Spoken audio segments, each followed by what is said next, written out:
Halol જીઆઈડીસીમાં task force દ્વારા દરોડા 1 કરોડ રૂપિયાનો પ્રતિબંધિત પ્લાસ્ટિકનો જથ્થો જપ્ત કરાયો।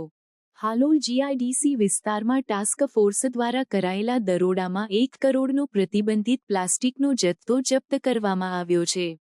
આ દરોડા દરમિયાન 15 મશીનરી, 27 ટન પ્રતિબંધિત પ્લાસ્ટિકના રોલ અને 53 ટન પ્લાસ્ટિકના દાણાનો જથ્થો મળી આવ્યો હતો।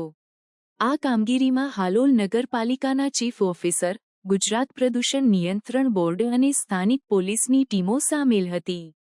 હાલોલ જીઆઈડીસી વિસ્તારમાં 600 થી 700 જેટલી નાની મોટી કંપનીઓ છે જે ઓછી માઇક્રોન ધરાવતી પ્લાસ્ટિકના ઝબલા બનાવતી છે। કેન્દ્ર સરકાર દ્વારા 120 માઇક્રોનથી ઓછી જાડાઈના સિંગલ યુઝ પ્લાસ્ટિક બેગ પર પ્રતિબંધ મૂક્યો છે, છતાં આવા પ્રતિબંધિત પ્લાસ્ટિક બનાવતી કંપનીઓના યુનિટોમાં અને ગોડાઉનમાં દરોડા પાડવામાં આવ્યા હતા।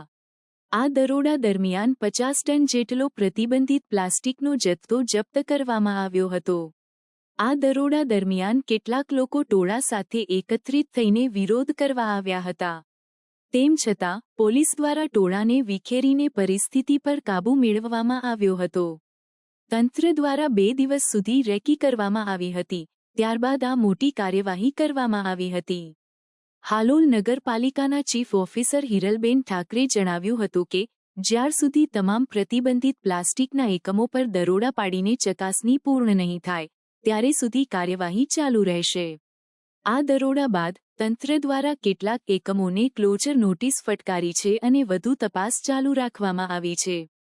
આ કાર્યવાહીથી અન્ય પ્લાસ્ટિક ઉત્પાદકોમાં પણ ચિંતાનો માહોલ જોવા મળી રહ્યો છે। તંત્ર દ્વારા આ પ્રકારની કાર્યવાહી ચાલુ રાખીને પર્યાવરણને સુરક્ષિત રાખવા માટે પ્રયત્નશીલ છે। આજે ટાસ્ક ફોર્સ કમિટી દ્વારા એક લાઇનર બનાવતી યુનિટનું સીલ ખોલવાની કામગીરી હાથ ઉપર ધરવામાં આવી હતી, ત્યારે અમારી પાસે એક માહિતી હતી કે પનોરમા ચોકડી પાસે જીઆઈડીસીમાં પ્લાસ્ટિક કેરી બેગનું પણ ઉત્પાદન ચાલી રહ્યું છે। આથી અમે અહીંયા લાભ ઇન્ડસ્ટ્રીમાં વિઝિટ કરતા આજે અંદાજે 1 કરોડનો જથ્થો છે એ સીલ કરવામાં આવ્યો છે। આ યુનિટ પણ સીલ કરવામાં આવ્યું છે। 23 ટન જેટલું પ્રતિબંધિત પ્લાસ્ટિક 27 ટન જેટલું પ્રતિબંધિત પ્લાસ્ટિક અને લગભગ 53 ટન જેટલા જે દાણા છે એ અહીંયા જપ્ત કરવામાં આવ્યા છે। અંદાજિત આનું માર્કેટ વેલ્યુ છે એ 1 કરોડ આજુબાજુ થવા જાય છે।